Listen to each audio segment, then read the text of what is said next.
Buon pomeriggio a tutte e a tutti. Ecco finalmente un clip dall'Università di Udine che rimane all'Università di Udine. Ho il piacere di ospitare virtualmente, ma davvero con affetto, qui all'Università di Udine, la professoressa Loredana Zappalà dell'Università di Catania e il professor Alessandro Boscati dell'Università di Milano. Con il professor Boscati ho condiviso sin dall'inizio e ogni mese il percorso di clip e quindi è un piacere averlo qui a casa, pur se lontano, e sentirlo finalmente relazionare, visto che l'ultima relazione che abbiamo avuto sua importante è stata al primo clip e l'hanno davvero evolato. È però con grandissimo onore e grandissimo piacere che accogliamo la professoressa Zappalà, che ha accettato di misurarsi sul tema del reclutamento in sanità, che è un tema ostico e in questi 2 anni un tema pesante e impegnativo. Devo dire che in questa situazione io però mi trovo molto a mio agio, perché sul reclutamento in sanità ho avuto l'opportunità di indagare molto e ho avuto l'opportunità di leggere molto, soprattutto gli scritti dei colleghi che ho qui oggi. Allora, potrei iniziare col presentare questo evento e poi fare un breve inquadramento del nostro tema. Quello che andrò a presentare oggi, allora, è il reclutamento in sanità. Cerchiamo di impostarlo come un reclutamento in sé e per sé speciale. Sarebbe speciale già in tempi normali, ma questi tempi normali non sono.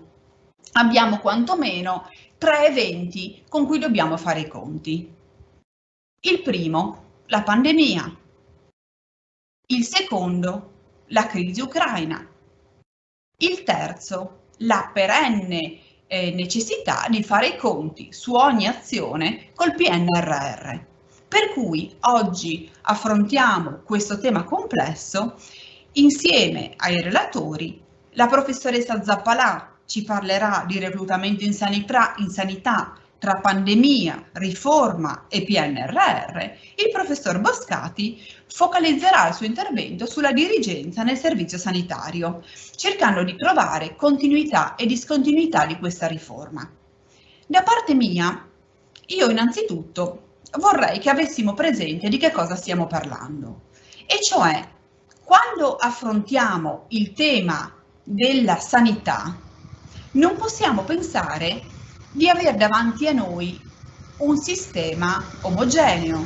Innanzitutto la sanità è classicamente ormai da anni in bilico fra Stato e Regioni. Questo lo abbiamo visto benissimo in questi tempi di pandemia, in cui ci siamo incontrati e scontrati tra le competenze statali e regionali in materia. Ricordo a tutti che il vecchio articolo 117 attribuiva la materia della allora assistenza sanitaria ospedaliera alla competenza legislativa concorrente delle regioni a statuto ordinario. Ma già nel 78, con l'introduzione del Servizio Sanitario Nazionale, si capiva che quella omogeneità nazionale veniva spacchettata in un insieme di servizi sanitari di singole regioni, le quali tra l'altro vanno a destinare alla sanità una fetta rilevante, se non proprio la più rilevante, delle proprie risorse. E poi va anche detto che quando abbiamo guardato la sanità nel momento in cui è scoppiata la pandemia, abbiamo trovato un sistema indebolito da anni di tagli. Secondo il rapporto GIMBE, che tutti noi consideriamo ormai una delle fonti più autorevoli, abbiamo avuto negli anni tagli così importanti da assommare complessivamente quasi 40 miliardi di euro in un decennio, indifferentemente fra governi di destra e di sinistra, indifferentemente fra tagli alle singole regioni o tagli al sistema. Questo indebolimento finanziario si è tradotto in un indebolimento di risorse umane. La spesa è sempre diminuita e nel giro di pochi anni, dal 2009 al 2017, il calo di personale è stato drastico, con quasi 50.000 unità tagliate. Questo non può lasciarci indifferenti, nella misura in cui, se noi guardiamo alla realtà che i numeri ci mostrano, la pandemia altro non ha fatto che aprire il coperchio di un vaso di Pandora, dal quale la pestilenza era già scappata, ma nel quale ben pochi operatori trovavamo a disposizione. E allora dobbiamo anche chiederci chi erano questi operatori che abbiamo trovato lì a fronteggiare la pandemia. Beh, troviamo dei lavoratori invecchiati. Se non ne assumiamo, rimarranno quelli che ci sono un po' alla volta sempre più vecchi e con un'età media, ci dice il rapporto ARAN sugli occupati della pubblica amministrazione, di 51 anni nel 2020. Erano 43 nel 2001, con medici mediamente dell'età di 54 anni. Questo anche a causa del nostro sistema lungo di formazione dei medici del Servizio Sanitario Nazionale, chiaramente, ma anche ovviamente del territorio. Su questo la pandemia ha scoperchiato anche un'altra questione impellente, quella di dover rafforzare i servizi territoriali. E allora, senza sovrappormi qui all'intervento della professoressa Zappalà, che andrà a dettagliare il tema del reclutamento pandemico, segnalo che i provvedimenti che dal 2020, dal decreto legge 14 in poi, hanno segnato il percorso della sanità nella pandemia, sono stati, oltre che numerosi, sono stati incisivi su più temi. Il primo: abbiamo incrementato le unità di personale. Sempre per rimanere sul dato quantitativo, sul quale ho deciso di concentrare il mio sforzo in questo momento introduttivo, fra marzo 2020 e aprile 2021 sono stati reclutati 83.000 operatori. Il personale sanitario reclutato come personale a tempo determinato rappresenta i 2/3 di questa quantità. Di questi 21.000 sono medici. Attenzione, questi 21.000 medici sono un quinto dei 100.000 medici che abbiamo. Quindi prima della pandemia eravamo gravemente sottodimensionati dal punto di vista degli operatori sanitari medici. Come dicevo, la pandemia ha inciso sul dato quantitativo, ma anche sul modo in cui sono state acquisite queste unità di personale. E infatti, per implementare gli organici del Ministero della Salute, si è puntato a più fronti, più professionalità. Non sono stati assunti solo medici e infermieri, che è quello che abbiamo visto in un modo importante, ma anche tecnici di radiologia, tecnici di laboratorio, assistenti sanitari, biologi. Questo ha contribuito, o meglio dovrebbe contribuire, ad alleggerire il carico di tutti e a iniziare a permettere un abbassamento dell'età media, che significa persone in migliore salute, con minori carichi familiari, che possono lavorare di più e meglio. Quindi la prima azione è stata varietà. Non dobbiamo pensare che il reclutamento emergenziale sia stato solo un reclutamento di medici e infermieri, benché sia quello che abbiamo più chiaro davanti agli occhi. Ancora, l'azione di ammodernamento ha portato a reclutare sia personale formato sia personale in formazione. E infatti, una volta che le aziende avessero verificato l'impossibilità di utilizzare il personale in servizio o di ricorrere agli idonei delle graduatorie in essere, durante la pandemia si è reso possibile conferire incarichi individuali anche a soggetti al limite delle loro competenze professionali verso il basso, e cioè si sono previsti incarichi anche ai laureati in medicina e chirurgia, abilitati all'esercizio della professione medica, iscritti agli ordini ma privi della specializzazione, nonché si è permesso il reclutamento di laureati in medicina e chirurgia anche abilitati nel momento della laurea. E questa è una nota, ripeto, di ammodernamento. Quello che il nostro legislatore ha finalmente fatto è stato abbreviare intanto di 1 anno il percorso dei medici in formazione, consentendo al momento della laurea di acquisire un titolo già abilitante.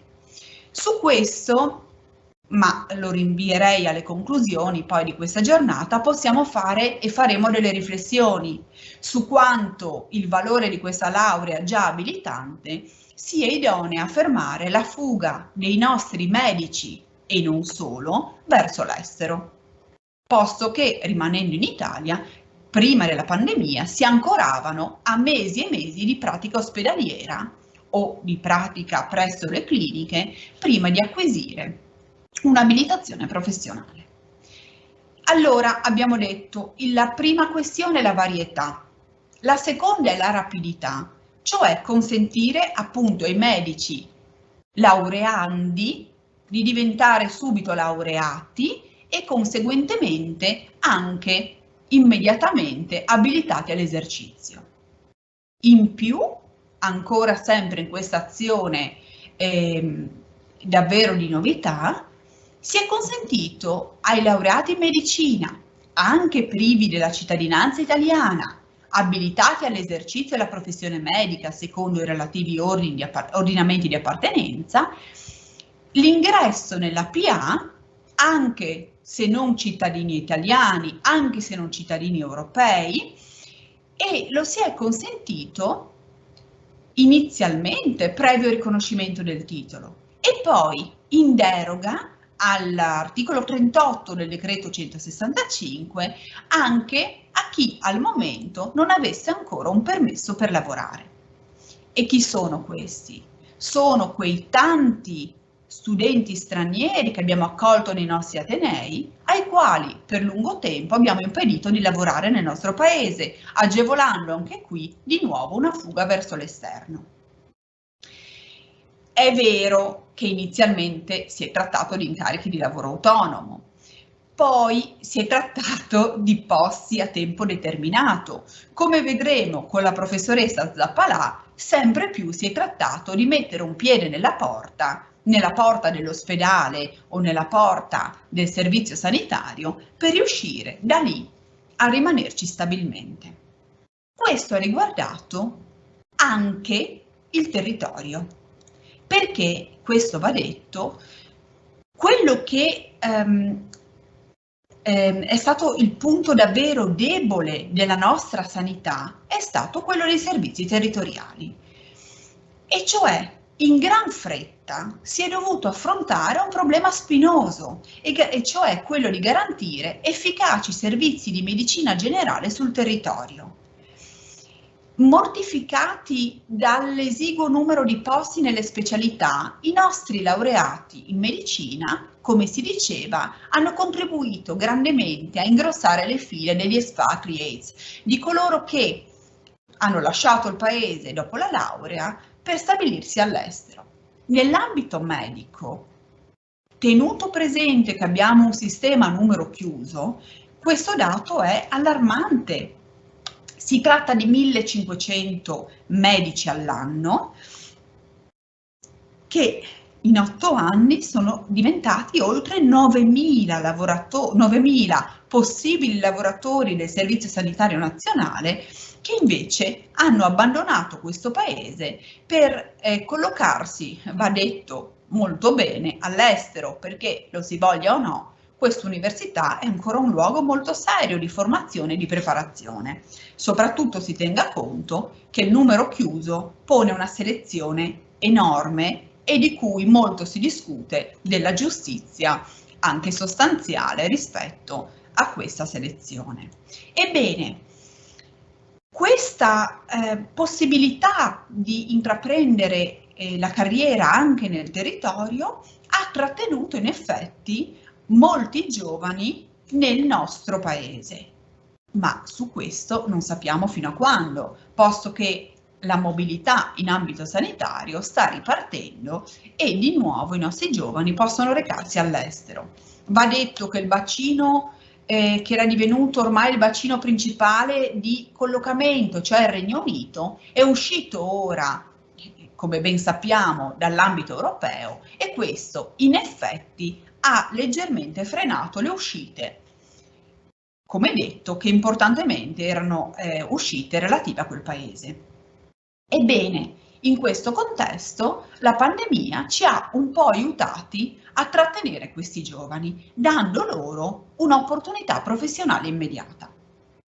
Ancora, mi sento di rappresentare come nella pandemia abbiamo trovato finalmente uno snellimento burocratico, e cioè, come vedremo, si è optato per procedure razionali, snelle, in cui durante la specializzazione professionale questi medici hanno potuto collocarsi già nelle graduatorie. Questo consente loro di completare il percorso di formazione avendo già ben chiaro un orizzonte professionale. Insisto molto sul tema dei giovani, un po' perché abbiamo dedicato la mattinata di oggi all'Università di Udine al tema della formazione e questo mi sembra essere il filo conduttore ideale di questa giornata, ma anche perché se non ci soffermiamo su uno svecchiamento della nostra sanità, che significa anche svecchiamento di competenze, se non ci soffermiamo su questo, male riusciamo a comprendere alcune scelte che il legislatore ha fatto in questi anni. Mi riferisco in particolare a due orizzonti. Il primo, per un interesse personale che nasce da questioni anche familiari, ho dedicato un grande approfondimento al reclutamento che riguarda le forze armate, al reclutamento sanitario alle forze armate, che è un reclutamento di giovani. Quello sì è un canale importante di accesso alla professione sanitaria di giovani. Perché? Perché si tratta di poter accedere attraverso il sistema delle accademie o attraverso il sistema di concorsi che, essendo sempre abbinati a prove fisiche, consentono ai giovani di riuscire meglio. Oltre al fatto che per questi reclutamenti esistono ancora dei limiti di età. Ebbene, quel reclutamento sta dando grandi opportunità e grandi soddisfazioni. E quel reclutamento non si tradurrà di per sé in una stabilizzazione, e cioè, come vedremo meglio, benché il canale ordinario di questo reclutamento pandemico stia portando nei fatti a una stabilizzazione del personale coinvolto, il reclutamento attraverso le forze armate porterà per questo personale a dei titoli. Questa mi sembra anche un'opportunità da cogliere, e cioè certamente valorizzare l'esperienza acquisita durante la pandemia, nella consapevolezza che un mese pandemico sono 10 anni di esperienza normale, e questo vale per tutte le professioni, compresa quella del docente universitario che ormai, e parlo per me, è diventato anche un addetto alla regia e alla gestione informatica.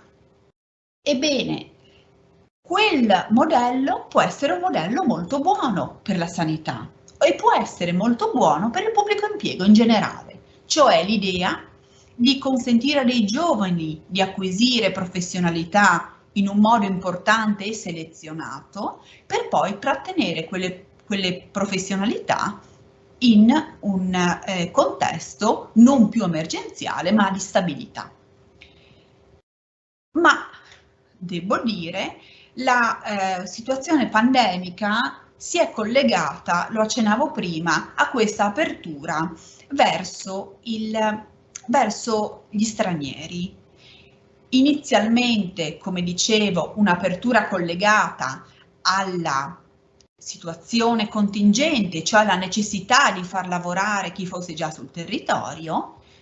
Ora vediamo come quell'opzione di consentire un reclutamento intelligente e rapido di lavoratori privi della cittadinanza italiana o europea, si stia rivelando una situazione molto duttile per affrontare un'altra crisi, la crisi ucraina, in cui in questo momento stiamo aprendo le porte della nostra sanità per motivi anche nostri di grande interesse a lavoratori e lavoratrici che da quel paese provengono, con la sola caratteristica, al momento che richiediamo, di essere lavoratori impegnati nel loro paese sino al 24 febbraio di quest'anno e di essere lavoratori che possono in qualche misura dimostrare la loro precedente attività professionale.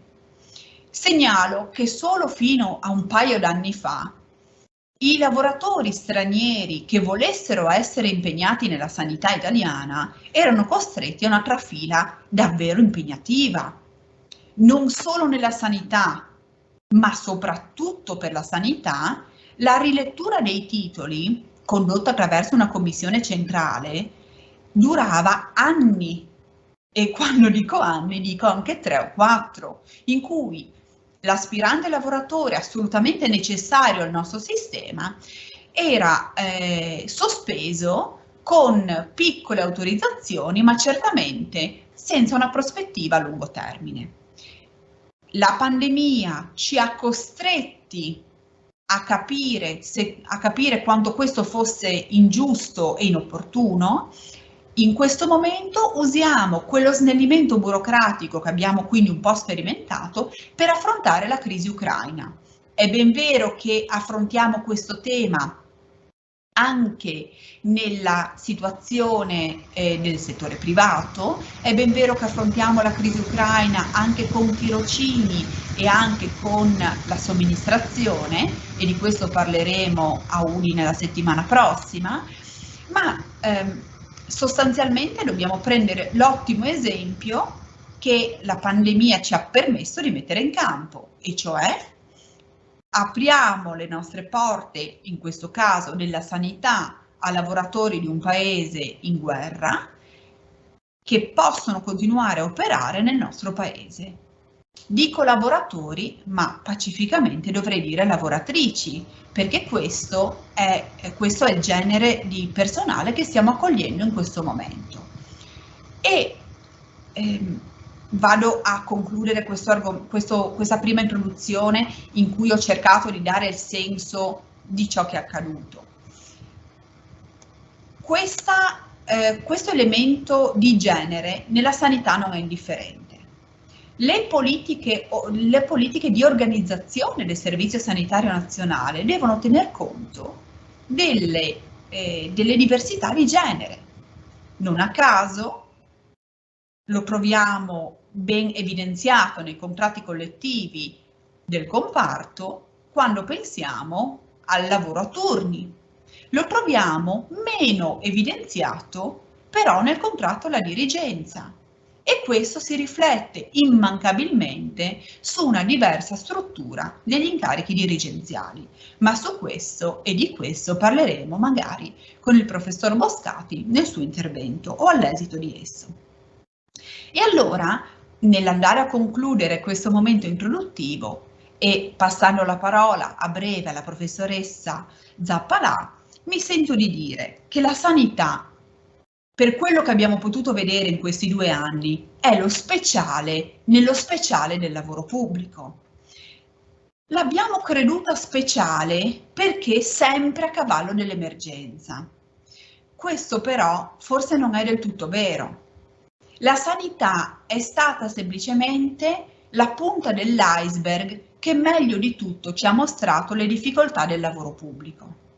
E dopo questi 8 clip che hanno preceduto quello in cui siamo impegnati oggi, credo che abbiamo ben chiaro come la riforma del reclutamento in sanità abbia raggiunto il suo apice, e cioè proprio in questo settore che affrontiamo oggi abbiamo visto in un modo dirompente, disruptive si direbbe oggi nel diritto del lavoro, in un modo dirompente come tutte le rigidità che avevamo posto avessero poco significato.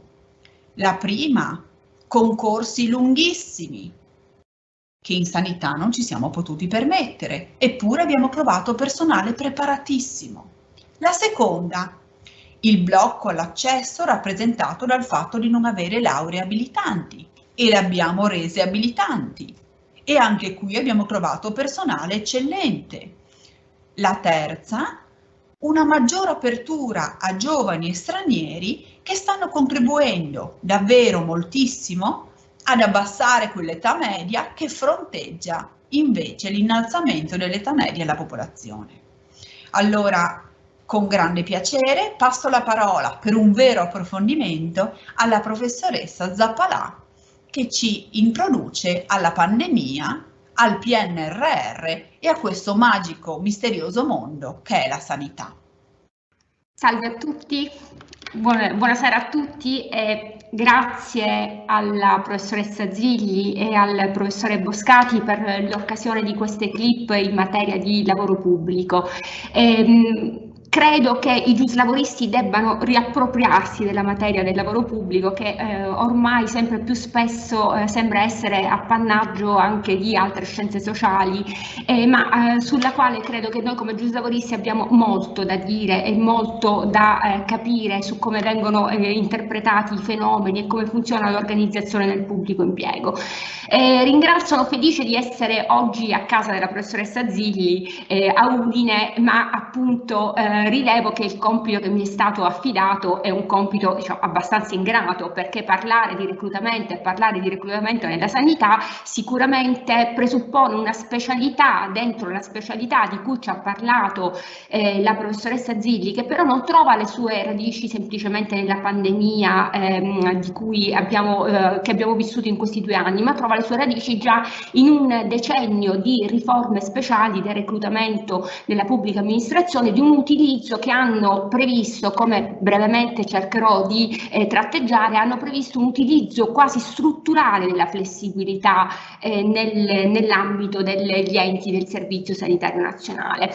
Al fine di cercare di strutturare il mio intervento, seguendo anche un po' l'input del titolo di queste clip, proverò brevemente a ripercorrere qual era la vecchia normalità nel reclutamento in sanità, per poi provare a tracciare qual è stata la disciplina emergenziale del reclutamento durante la pandemia, per poi concludere su quello che si presta ad essere probabilmente la nuova normalità della gestione del reclutamento del personale nell'ambito del Servizio Sanitario Nazionale. L'ho ricordato prima la professoressa Zilli, ormai dagli anni 90 parliamo di un processo di aziendalizzazione e regionalizzazione del Servizio Sanitario Nazionale, che ha previsto una regia da parte ovviamente nazionale, ma che ha attribuito alle regioni e per esse alle aziende sanitarie un ruolo importantissimo, una possibilità di gestire le risorse umane secondo criteri di flessibilità organizzativa, funzionale delle risorse umane ben diverse da quelle che hanno riguardato il pubblico impiego nel suo complesso. Si è parlato spesso come dietro questa aziendalizzazione si sia celato anche un lato oscuro dell'aziendalizzazione stessa. Si è parlato di una dittatura dei DRG, che non sono soltanto appunto un elemento per misurare e pesare il costo dei servizi, ma anche uno strumento di orientamento delle scelte organizzative. Si è parlato di come spesso questo abbia comportato una scarsa integrazione con il territorio, come l'offerta di servizi sia stata tarata su una appunto domanda media dei servizi stessi e non sul picco che invece la pandemia ha dimostrato essere importante e per la quale probabilmente non eravamo subito pronti. Ha dato luogo a una diversificazione dei servizi sanitari regionali con chiaramente una differenza fra regione e regione nei servizi offerti, che spesso ha comportato e ha dato vita anche a fenomeni di mobilità regionale dei pazienti, che spesso hanno dato luogo a delle patologie del sistema. Ma accanto a queste, a questi aspetti che possono configurare quello che abbiamo definito il lato oscuro dell'aziendalizzazione, è anche vero che il legislatore da sempre ha avuto una particolare attenzione alla risorse umane nel Servizio Sanitario Nazionale. Sicuramente la risorsa umana è un qualcosa in cui il legislatore nazionale, ma anche quello regionale, ha subito avuto consapevolezza della strategicità delle risorse umane. Non a caso, come vedremo meglio anche dopo con il professore Boscati, tutti i medici sono dirigenti, gli incarichi dirigenziali sono ovviamente distinti per funzioni, ma presuppone ovviamente un'importanza, un ruolo strategico dei medici del Servizio Sanitario Nazionale. Ha previsto un regime speciale per i medici di medicina convenzionata e i pediatri di libera scelta, e quindi un regime con una sua specificità, un suo assetto che in qualche modo ha mostrato come le risorse umane siano strategiche. Non a caso il libro bianco del 2008 sui principi del Servizio Sanitario Nazionale, un libro bianco che noi chiaramente come giuristi del lavoro probabilmente e forse un po' naturalmente abbiamo trascurato, punta sulla strategicità del fattore umano, sulla formazione, sull'inquadramento giuridico e contrattuale, sull'aggiornamento, sulla produttività e sulla crescita professionale del personale del comparto. Quindi una visione strategica delle risorse umane che però in qualche modo a partire dagli anni 90 è andata in rotta di collisione con una politica diversa, che è quella del contenimento dei costi, cui prima accennava la professoressa Zilli. Oltre un ventennio abbiamo vissuto, oltre un ventennio di tagli alla spesa sanitaria che in qualche modo hanno comportato misure organizzative e gestionali anche diverse. Ricordiamo il blocco del turnover a partire dal 2004 per le sole regioni in piano di rientro, blocco del turnover che è stato allentato nelle leggi successive nella misura del 10 e del 15%, che però è vissuto fino ai giorni nostri, vedremo fino al decreto Calabria del 2009, il vincolo di spesa che ha congelato la spesa per il personale sanitario al 2004 con piccoli decrementi che man mano sono variati negli anni, e ancora il blocco delle assunzioni nel 2012 con la Balduzzi, con la spending review, che ha dato vita appunto ad una modalità di gestire il personale completamente diversa e ha appunto aperto la strada a un utilizzo della flessibilità quasi strutturale in materia di lavoro nelle aziende sanitarie nazionali. E poi nel 2015 il DM70 che ha operato un taglio radicale dei posti letto, ha costretto, come abbiamo imparato anche sulla pelle di ognuno di noi, alla chiusura dei piccoli ospedali, a un conseguente ridimensionamento degli organici a seguito del taglio dei posti letto.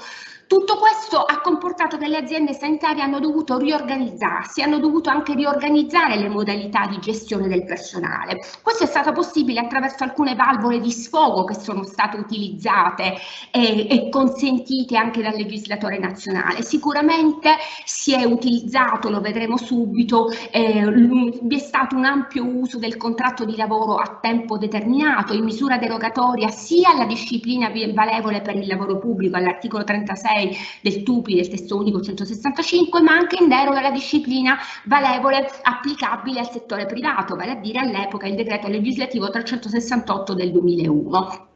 Altre valvole di sfogo sono state sicuramente, almeno fino al 2014, un utilizzo flessibile dell'orario di lavoro dei medici, fino a quando a seguito della procedura di infrazione avviata nei confronti dell'Italia il legislatore è stato costretto a recepire la direttiva europea con la legge 161 del 2014, ma ancora con altri istituti quali la disciplina delle prestazioni aggiuntive, che in qualche modo ha consentito per smaltire le liste, le liste delle prestazioni è in qualche modo un valido strumento per in qualche modo evitare il blocco di servizi essenziali.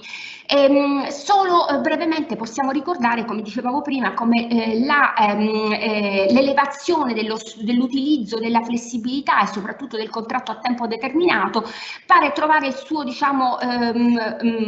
incipit soprattutto nella modifica che il decreto Balduzzi ha fatto nel 2012 al decreto legislativo 368 del 2001, laddove ha introdotto una disciplina derogatoria per le aziende del Servizio Sanitario Nazionale, prevedendo che al personale assunto a tempo determinato presso queste aziende non trovava applicazione l'intera disciplina contenuta nel decreto 368, ovviamente la disciplina che riguardava le limitazioni causali, ma anche la disciplina sulle proroghe e sui rinnovi, e poi la disciplina sul rinnovo massimo dei contratti per il periodo di 36 mesi. E quindi questo ha consentito appunto un utilizzo, una valvola di sfogo per gli enti del Servizio Sanitario Nazionale, che in qualche modo hanno utilizzato strutturalmente il contratto a tempo determinato, ma questo ha comportato ovviamente una diffusione del precariato negli enti del Servizio Sanitario Nazionale che, come vedremo, è durata fino ai giorni nostri.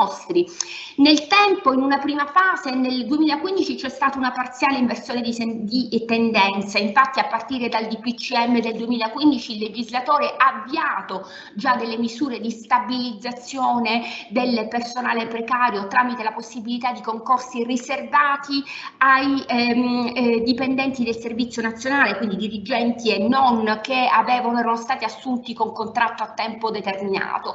Aveva anche previsto appunto queste procedure straordinarie in deroga alla disciplina della mobilità, che come sappiamo è vincolante per tutti gli altri ovviamente enti e tutte le altre pubbliche amministrazioni.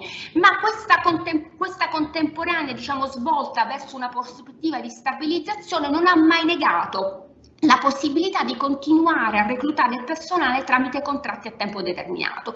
Quindi, per un verso, a partire dal 2012 il legislatore ha previsto meccanismi periodici di stabilizzazione, di aggiustamento degli organici, ma per contro non ha mai vietato, non ha mai messo fine alla possibilità o neanche limiti alla possibilità di un utilizzo del contratto di lavoro a tempo determinato. Sicuramente un ulteriore passo avanti si è avuto con la legge 2015, con la legge di stabilità 2016, che è stata approvata nel 2015, che a seguito del varo della legge 161 del 2014, che come sappiamo come abbiamo detto prima, ha applicato alla dirigenza medica la disciplina sull'orario di lavoro, la direttiva europea, e quindi ha limitato in qualche modo l'utilizzo flessibile del tempo dei dirigenti medici, anche se, come ricordiamo, il governo italiano sosteneva appunto che la particolarità della dirigenza medica consentisse un'ulteriore deroga alla disciplina europea.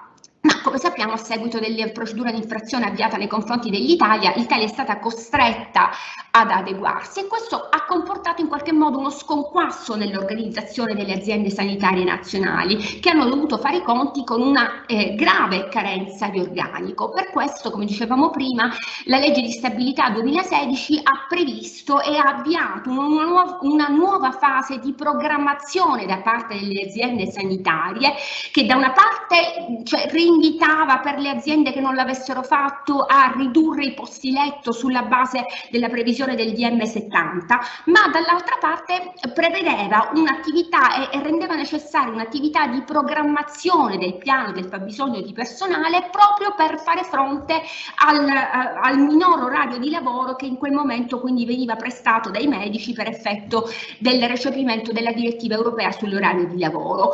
E quindi nelle more, in questo programma di riorganizzazione, da una parte avviava un reclutamento straordinario del personale presso le aziende sanitarie nazionali, si prevedeva una forma in qualche modo di stabilizzazione tramite dei concorsi riservati nella misura del 50% al personale dirigenziale e non, che avesse avuto negli ultimi 5 anni almeno 3 anni di servizio, non solo con contratti di lavoro a tempo determinato come faceva il DPCM del 2015, ma anche inseriva eventuali contratti di lavoro flessibile, contratti di collaborazione, e quindi sicuramente una nuova forma, una prima forma di stabilizzazione che riguardava anche le collaborazioni coordinate e continuative, ma al contempo, nonostante questa procedura di reclutamento straordinaria, continuava a autorizzare la possibilità di reclutare tramite contratti a tempo determinato, perché in fondo, a differenza di altri percorsi di stabilizzazione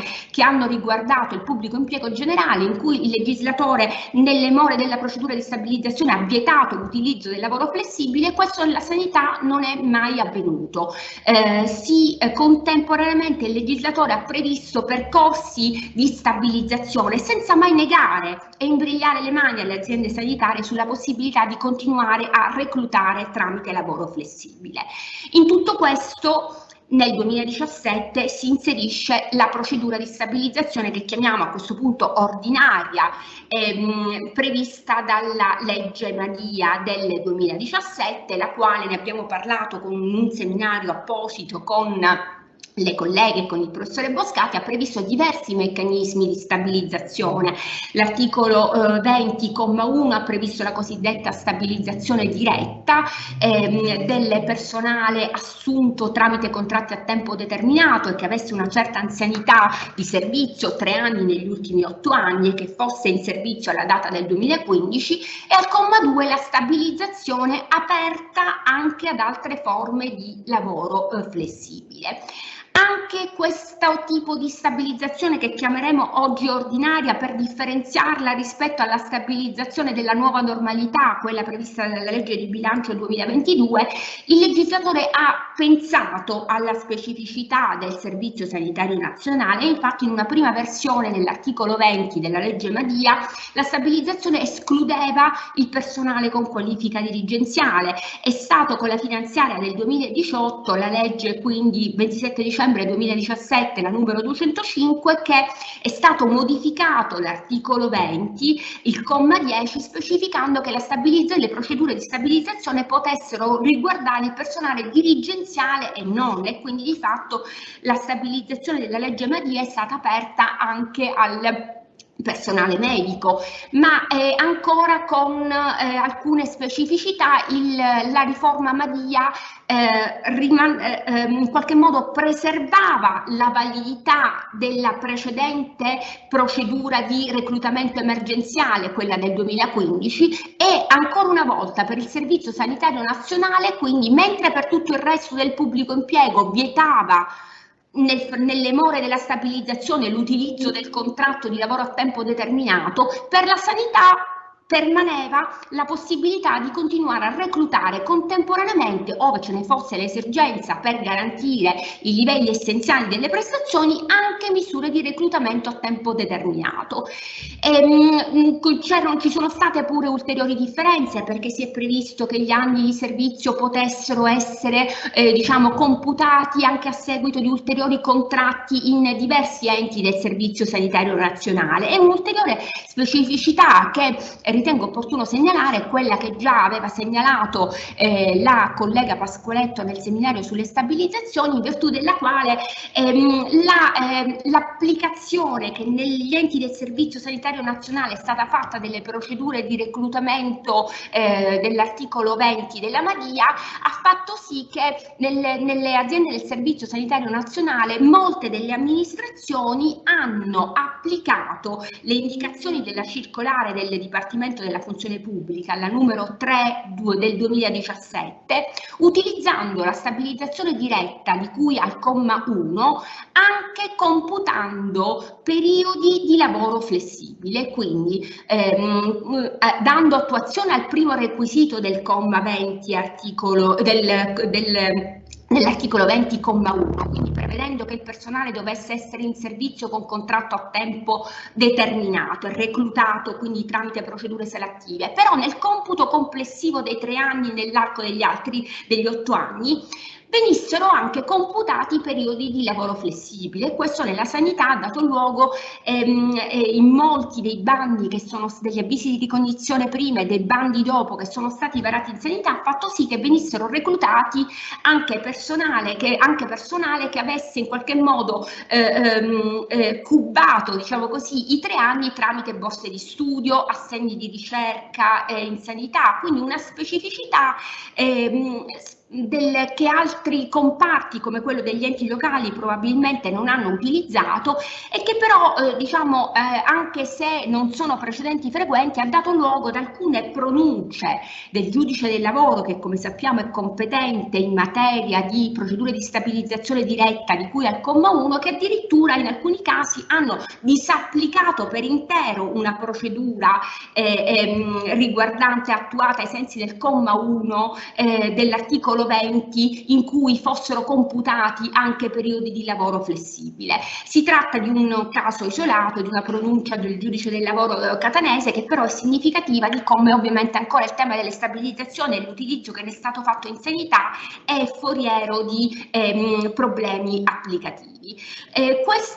Per concludere questa breve ma ovviamente purtroppo intensa specificità nel settore diciamo della sanità, in quella che abbiamo chiamato la vecchia normalità, si conclude ovviamente con la pandemia. Già prima il decreto Calabria, che abbiamo accennato prima, del 2019, aveva capito e aveva dato un segnale significativo su come le restrizioni dell'utilizzo del lavoro flessibile in sanità non fossero più ulteriormente tollerabili. Infatti il decreto Calabria ha rimosso il blocco del turnover anche per le regioni che fossero in piano di rientro.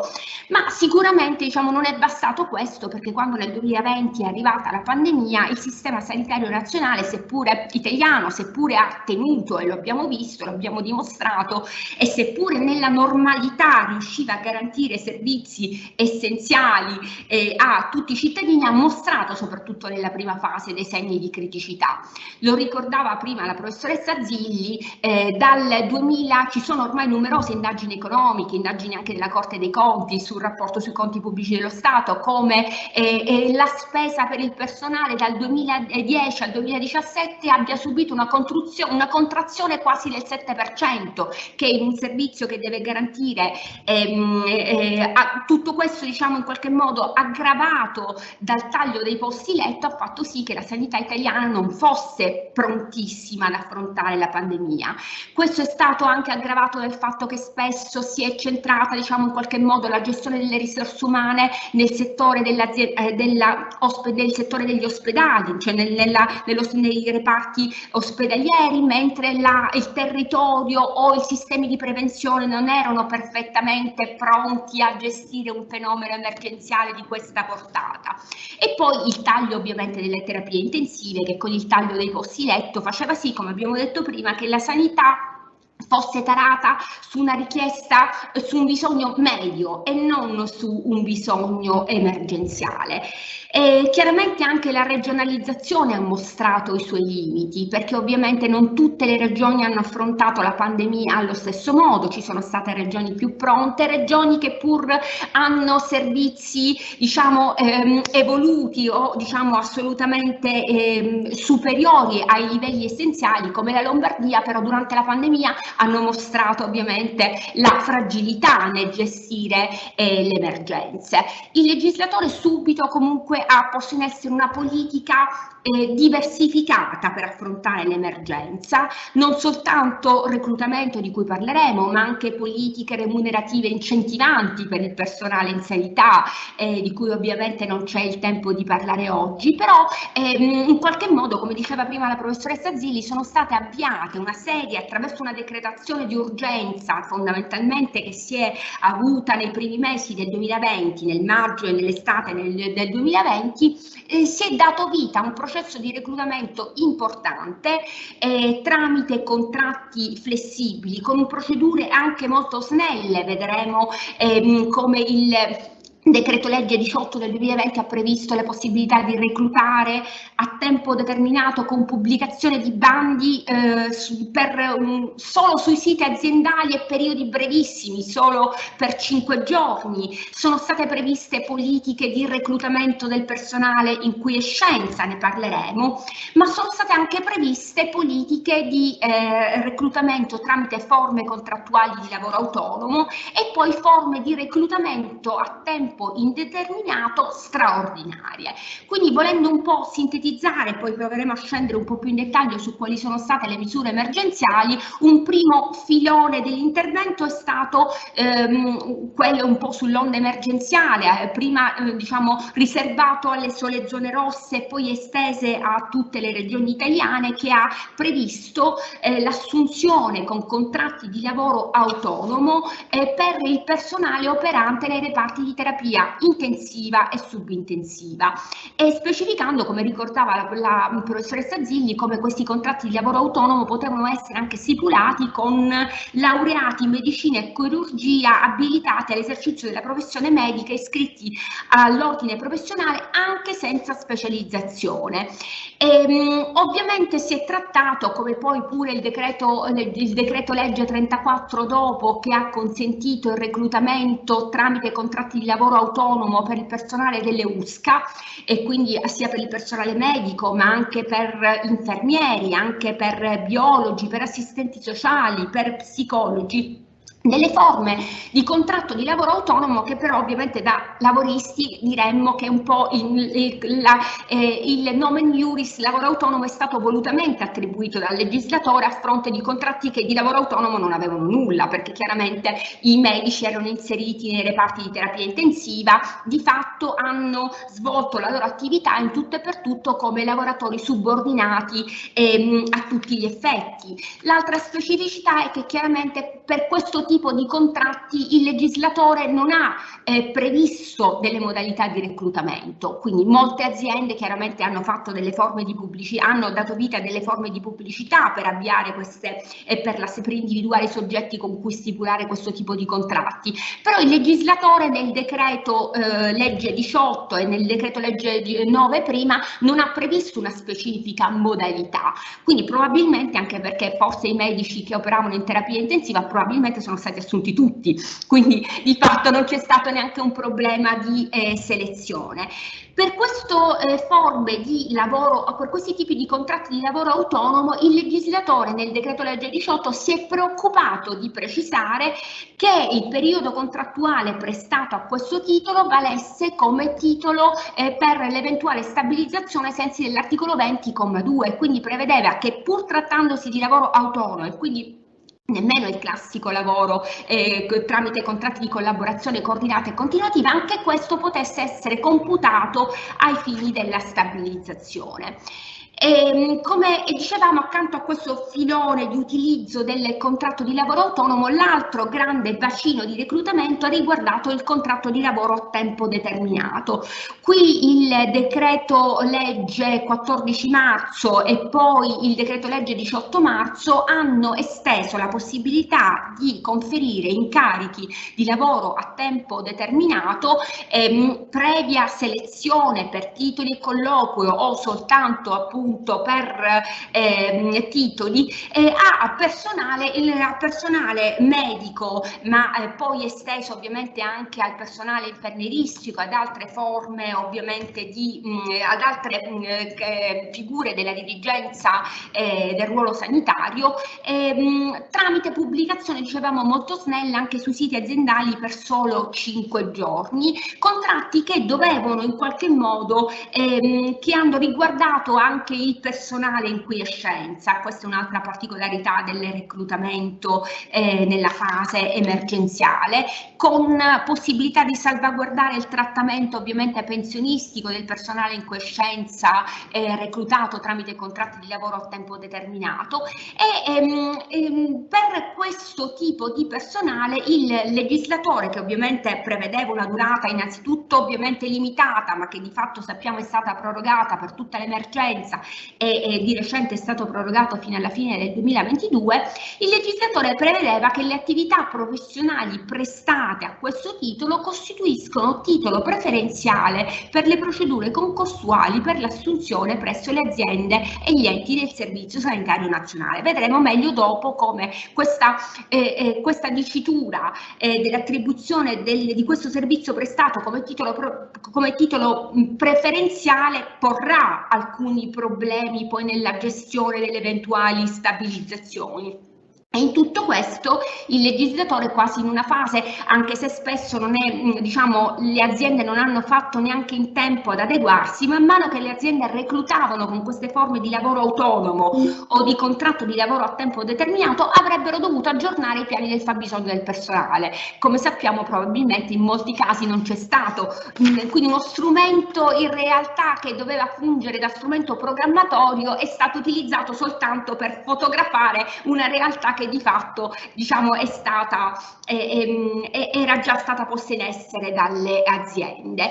Ancora un'altra misura emergenziale che ritengo opportuno ricordare prima poi di passare alla nuova normalità, mi sembra importante ricordare come il decreto legge 34 del 2020, l'articolo 2,5 bis, abbia previsto una ulteriore procedura di reclutamento a tempo indeterminato per categorie ovviamente non dirigenziali, per categorie A, B, C e BS del settore del comparto sanità, abbia previsto la possibilità di assunzione a tempo indeterminato anche in deroga alle procedure di mobilità e con una particolarità che apre anche qui teoricamente un mondo di approfondimento, perché il legislatore ha ritenuto che andavano valorizzate le esperienze professionali maturate anche nello svolgimento di prestazioni di lavoro flessibile,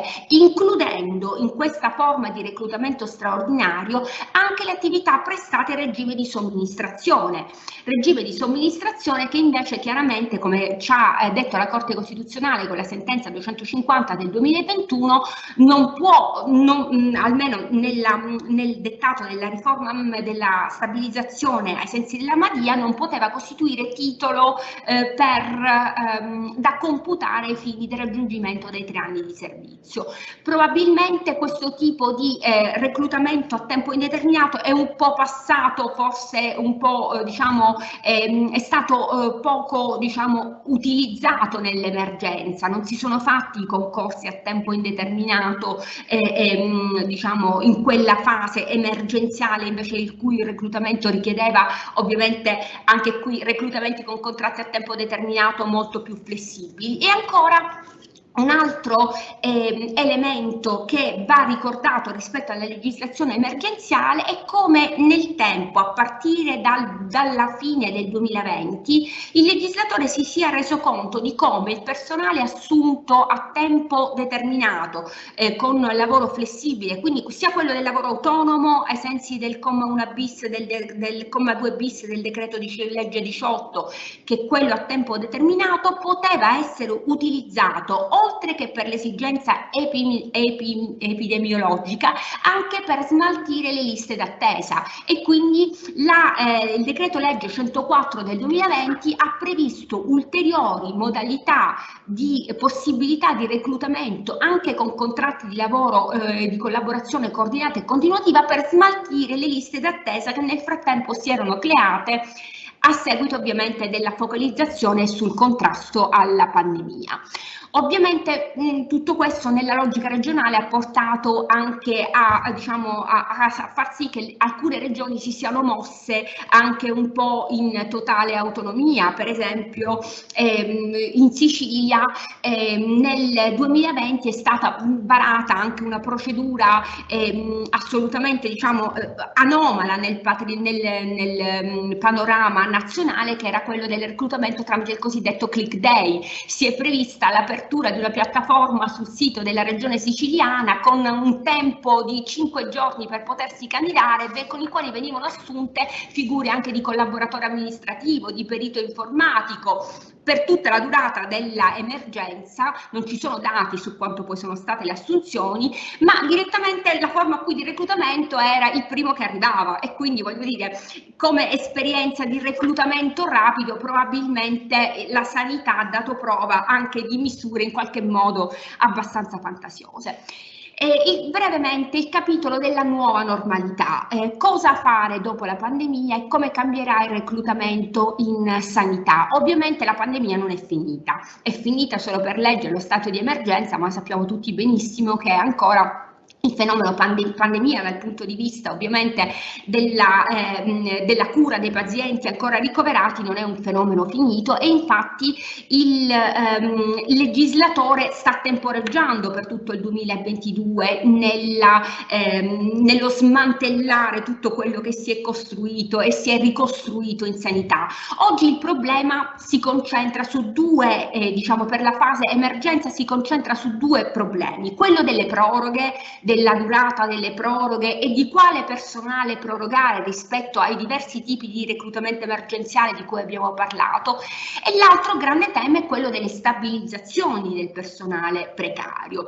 Sulle proroghe, mentre il legislatore del 2020 con i decreti legge aveva appunto aperto ad ampio spettro le maglie di diverse forme all'utilizzo di diverse forme contrattuali, il legislatore della legge di bilancio del 2022 con l'articolo 1, il comma 268 alla lettera A, ha introdotto la possibilità di prorogare i contratti di lavoro flessibili fino al 2022, anche se ovviamente ha fatto dei distinguo, perché ovviamente non tutti i contratti sono stati prorogati, ma in qualche modo sono stati prorogati soprattutto quelli a tempo determinato e quelli di lavoro autonomo con i medici specializzati, con i medici specializzandi. Per questo ovviamente la legge di bilancio 2022 ha consentito una proroga fino a tutto il 2022.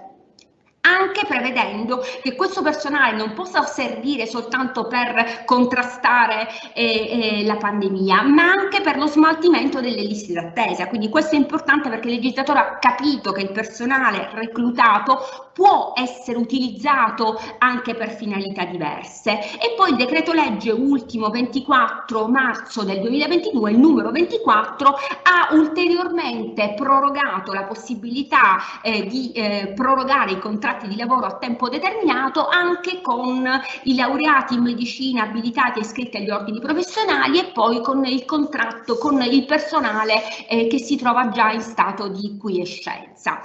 L'altra, ovviamente su questo anche le circolari regionali si stanno muovendo molto cautamente, rinviando a singole aziende la valutazione della reale necessità di prorogare tutti i contratti. Pensiamo ovviamente a tutti i contratti che sono stati stipulati per dare luogo alle vaccinazioni. Oggi di fatto la vaccinazione è quasi finita e quindi ovviamente c'è un problema di quali contratti, con quali infermieri, con quale personale prorogare, ma qui il problema è che preso atto chiaramente della fungibilità di alcune funzioni come quelle ovviamente delle funzioni infermieristiche, si pone il problema di quali contratti prorogare fra tutta una platea di personale con una determinata qualifica che in fondo svolge delle mansioni che sono abbastanza fungibili.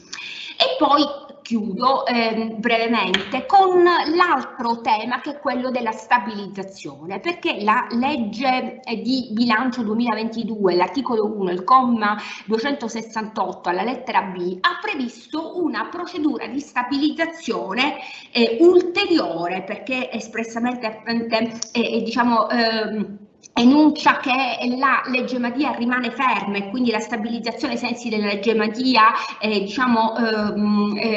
continua ad avere una sua operatività anche per il personale del Servizio Sanitario Nazionale, ha previsto la possibilità di stabilizzare, di avviare procedure di stabilizzazione per il personale con almeno 18 mesi di servizio, di cui almeno un anno dal 31 gennaio 2020 al 30 giugno 2022 hanno lavorato durante la fase della pandemia, e quindi delle procedure cosiddette di stabilizzazione abbreviate.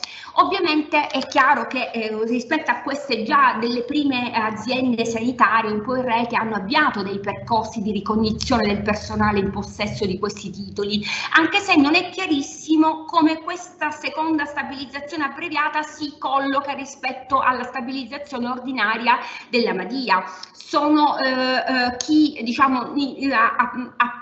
con delle risorse che potrebbero essere scarse, perché la spesa sanitaria non sta aumentando, anzi il governo Draghi nel documento che è stato presentato proprio pochi giorni fa ha previsto una riduzione della spesa sanitaria. Quindi si porrà il problema di chi stabilizzare fra soggetti che hanno requisiti diversi, i 36 mesi della Madia o i 18 mesi della legge di bilancio. Senza parlare poi che riguarda il fatto che la legge di bilancio non accenna a percorsi di stabilizzazione particolari per il personale assunto con contratti di lavoro autonomo. Per il vero, l'ultima parte della lettera B che ho prima citato fa riferimento soltanto al fatto che alle iniziative di stabilizzazione del personale assunto mediante procedure diverse da quelle sopra indicate, cioè quelle a tempo determinato, si provvede previo espletamento di procedure selettive, però non dice il legislatore se vale il requisito dei 18 mesi oppure no, e quindi se e neanche si rinvia un meccanismo come quello della legge Madia, articolo 20,2, che prevede una riserva di posti. Quindi a mio avviso ancora l'eventuale stabilizzazione del personale con contratti di lavoro autonomo è soggetta a una grande incognita. Con tutti i rischi di stabilizzazione a diverse velocità e con una delega alle regioni nello stabilire criteri di priorità che potrebbe dare luogo anche a problemi di applicazione diversa, regionalizzata delle stabilizzazioni. Un'ultima novità, a mio avviso poco realistica, è poi la misura prevista dalla lettera C del comma 268, che prevede la possibilità per gli enti del Servizio Sanitario Nazionale di reinternalizzare dei servizi precedentemente affidati in appalto, prevedendo la possibilità di assumere i lavoratori precedentemente occupati in questi servizi dati in appalto, quindi potrebbero essere qualunque tipo di servizi dati in appalto, anche se specifica, che abbiano garantito assistenza ai pazienti durante il periodo Covid, una possibilità di assunzione con riserva di posti. Ora, ammesso che ci siano le risorse per procedere a queste forme di reinternalizzazione, è chiaro che si tratta di una misura, anche questa abbastanza, forse anche al limite della legittimità costituzionale, perché prevede una riserva di posti per personale probabilmente assunto dal privato senza alcun criterio selettivo e con una riserva di posti rispetto a un concorso pubblico aperto a tutti gli effetti. E in tutto questo il PNRR nella sanità, chiaramente abbiamo assistito a una forma di reclutamento emergenziale che ha riguardato il personale medico, il personale, gli operatori sanitari.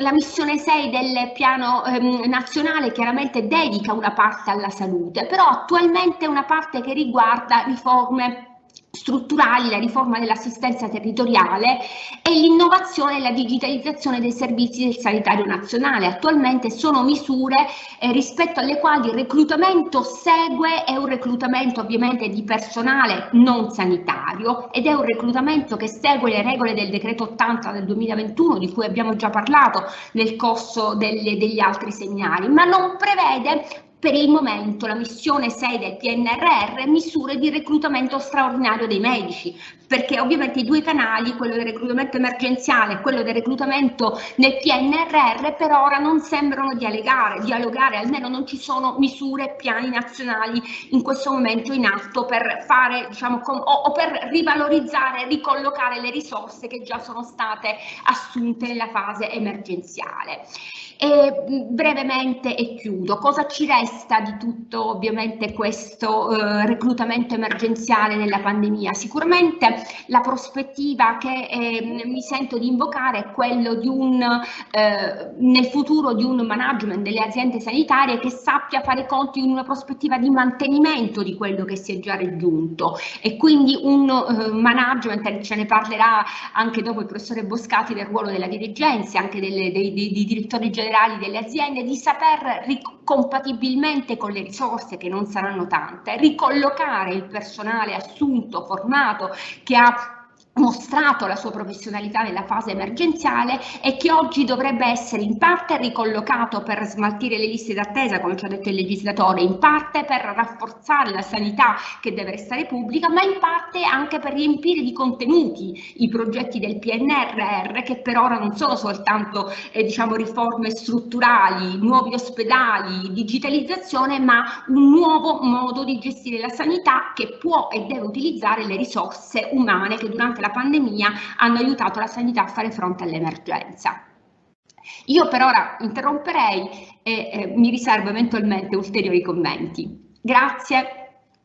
Sono felicissima di aver seguito questo incredibile, approfondito, completo e complesso intervento, e già pregusto il piacere di leggerlo fra qualche mese, perché abbiamo in cantiere i volumi di Clippo e quindi mi aspetto di poterlo rileggere e di poterlo seguire in tutte le sue sfaccettature. Mi sembra che la sanità ci abbia dato la prova, sino qui nell'intervento della professoressa Zappalà, che ringrazio moltissimo, di mostrare l'evidenza di ogni problema. Quando penso ai tipi e ai contratti, vedo i regimi straordinariamente speciali delle convenzioni che sfuggono a ogni comprensione di funzionamento. Se penso all'orario, vedo la complessità dello straordinario, delle prestazioni aggiuntive e dell'intramenia, guarda caso intramenia sospeso durante l'emergenza. Se penso alla durata, trovo quell'alternanza assolutamente fluida di tempi determinati e indeterminati che hanno contribuito in una certa misura a creare la situazione difficile che ci siamo trovati ad affrontare. Se penso poi all'inquadramento, ma ci penserà fra poco il professor Boscati, abbiamo tutto il tema della dirigenza, cioè di lavoratori inquadrati come dirigenti per le ragioni che un po' sappiamo, ma che meglio capiremo. Mi sembra che la professoressa Zappalà, fra l'altro, abbia affrontato la questione delle questioni, e cioè di come per il cittadino il tema della lista di attesa sia un tema insopportabile, un tema che è esploso durante la pandemia, come dicevo, in virtù dello stop all'intramenia e in virtù della chiusura all'epoca delle strutture sanitarie private. Non a caso si era prevista un'ipotesi particolare di mobilità, di protocolli di mobilità fra pubblico e privato, vuoi per salvare quei lavoratori dalla cassa integrazione, vuoi per rimpolpare il sistema sanitario nel momento dell'emergenza. E allora mi dico, a parte che non abbiamo alcuna evidenza che questi modelli abbiano funzionato, ci troviamo ora, 2 anni dopo, a gestire un arretrato mostruoso e a gestirlo, è vero, con qualche e non pochi medici in più, con qualche e non pochi infermieri in più, con la prospettiva forse di riuscire a trattenerli. E allora di questo reclutamento della dirigenza ci parla il professor Boscati, al quale cedo con grande piacere la parola. Buon pomeriggio a tutte e a tutti. Io ringrazio innanzitutto la professoressa Zilli per avermi invitato a Udine, anche se in realtà, come voi capite, sono a Milano ma non a Udine, e ringrazio lei e la collega Zappalà per quanto finora detto in maniera completa, da cui sono emersi moltissimi problemi che il settore sanità pone. Ora io così circoscrivo il mio intervento alle questioni diciamo più di continuità che non di discontinuità, cioè il tema del PNRR è stato affrontato e su questo non torno, tranne alcuni brevi accenni. Cerco di tracciare un po' quello che è il quadro di riferimento, anche alla luce di quelle che sono le soluzioni offerte dalla giurisprudenza. E non mancherò in alcuni aspetti anche di evidenziare quelle che potrebbero essere diverse soluzioni interpretative. Una sanità che è già emerso brillantemente dagli interventi precedenti, che è caratterizzata da un aspetto, specialità di disciplina che, come ha detto molto bene anche la Corte di Cassazione molti anni fa, risiede diciamo, nelle azioni che devono essere effettuate dai pubblici poteri, conseguentemente dal personale, per soddisfare quelli che sono gli interessi del cittadino connessi alle esigenze di tutela della salute. Quindi una specialità che si collega al tipo di attività, una specialità che, se noi ragioniamo a livello generale, potremmo dire può avere però alcuni elementi di comunanza con altre attività di, chiamiamole lattamente servizio, questo dei pubblici poteri. Pensiamo per esempio al tema dell'istruzione. Ma diciamo che la sanità sicuramente anche per l'accentuazione degli ultimi periodi si pone comunque al centro, e gli elementi di, ripeto, specialità sono stati molto evidenziati.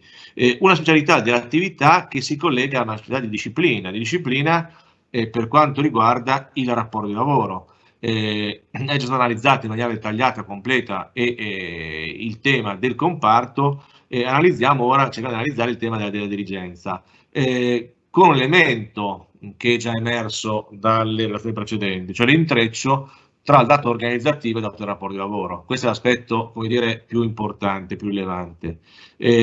Questo intreccio che ovviamente comporta una ricaduta diretta su quello che sono delle fonti, sia delle fonti, in particolare il riparto tra Stato e Regioni per quanto riguarda le competenze in materia, e quindi per quanto riguarda l'intera problematica del titolo quinto.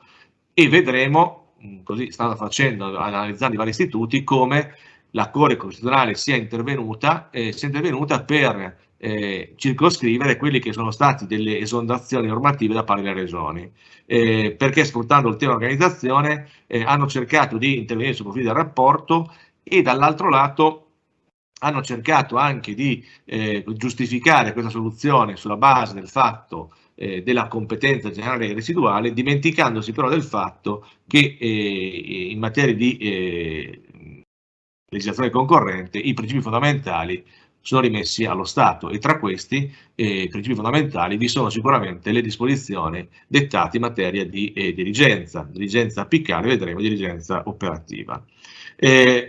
Un terzo elemento di specialità, quindi primo elemento di specialità, organizzazione del rapporto, secondo elemento di specialità, sia delle fonti normative, poi diremo qualcosa sui contratti. Terzo aspetto, un sistema in cui c'è un'integrazione, sistema sanitario e sistema universitario, perché c'è tutto questo mondo dei policlinici universitari o delle direzioni assegnate a professori universitari, con elementi di specialità normativamente regolamentati. C'è un quarto profilo che riguarda l'integrazione pubblico-privato. La città della Lombardia è un modello, sono altri modelli, e questo è un tema molto, molto rilevante, che si lega a doppio filo a quella cosa che con grande coraggio la professoressa Zilli ha enunciato, le liste d'attesa, coraggio che aumenta legandolo al tema della libera professione. Ogni volta che si mettono insieme i due aspetti uno rischia la lapidazione, per forza a distanza, quindi voglio dire, questo rischio non c'è, però è un tema rispetto al quale io condivido le osservazioni, ma su cui bisogna essere molto, molto cauti per la propria salute, perché si rischia effettivamente di essere destinatari di qualche cosa di poco piacevole, a cui si lega, quinto aspetto, tutta quella che è la questione relativa ai rapporti convenzionali, ma non solo, i rapporti con quelli che chiamiamo i medici di base e con tutto quello che è il sistema che ne deriva, e con tutti i rapporti tra questo sistema e il ruolo delle aziende ospedaliere. Individuati quelli che sono i profili di specialità, come dire, a livello generale, se andiamo sul piano del rapporto di lavoro e per quanto riguarda in particolare la dirigenza, noi vediamo innanzitutto che la dirigenza in linea generale, la dirigenza pubblica, sconta rispetto al personale non dirigenziale un elemento di specialità.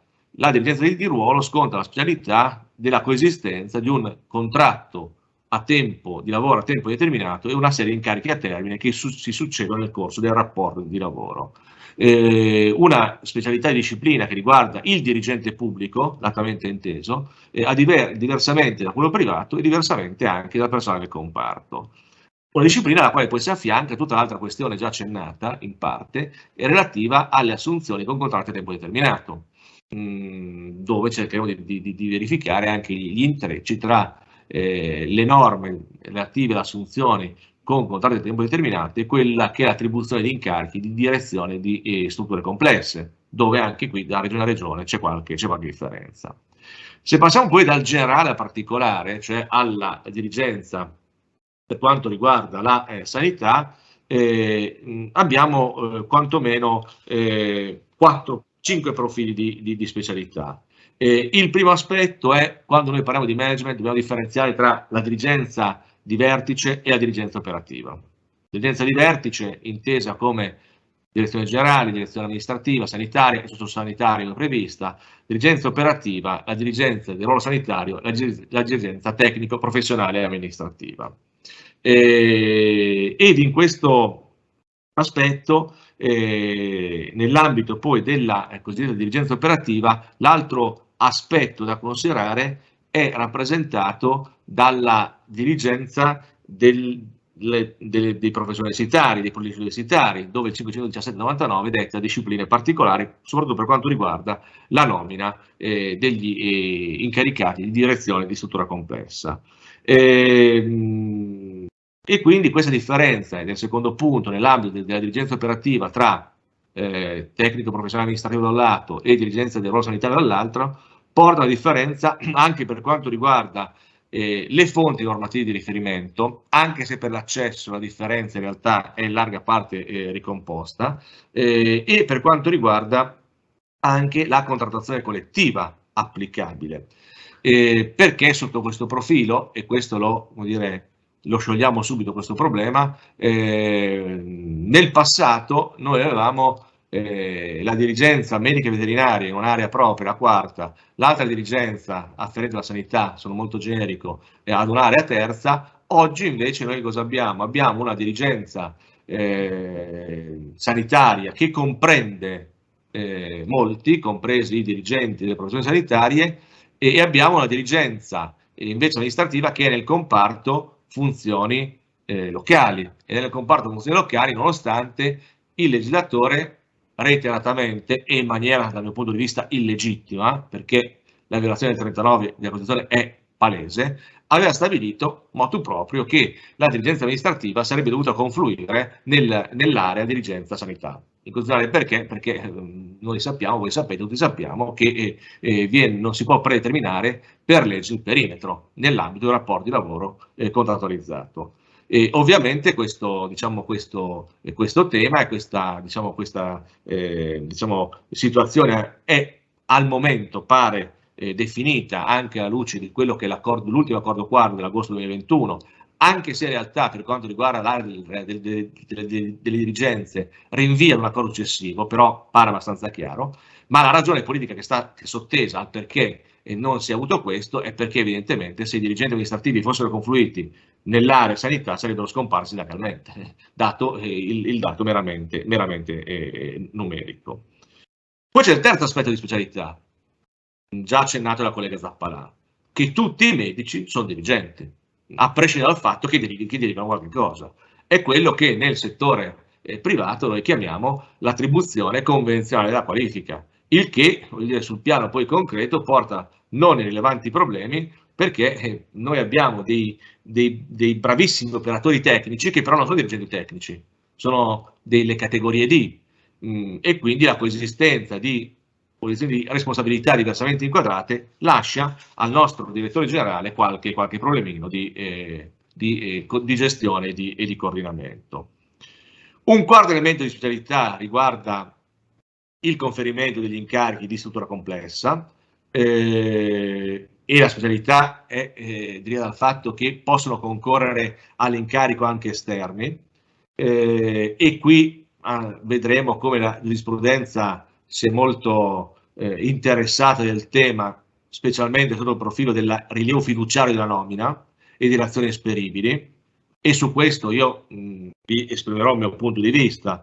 Sono quelle cose che scomparsono di vedere dalla più recente giurisprudenza relativamente a rimedi esperibili, ma evidentemente questa è anche colpa degli avvocati che non hanno evidenziato quello che è il vizio, con una specialità che riguarda la dirigenza universitaria, medico-universitaria, chiamiamola così in maniera generica, dove l'elemento fiduciario è al massimo livello, perché decidono sostanzialmente il rettore e il direttore generale dell'azienda sanitaria, sentito il direttore di dipartimento, quindi sostanzialmente c'è un'indicazione del nome, e il direttore di dipartimento ha poca voce in capitolo, e il direttore generale e il rettore in realtà esprimono una scelta che nei fatti, a meno che non vi siano abnormi profili di irrazionalità, diventa sostanzialmente insindacabile.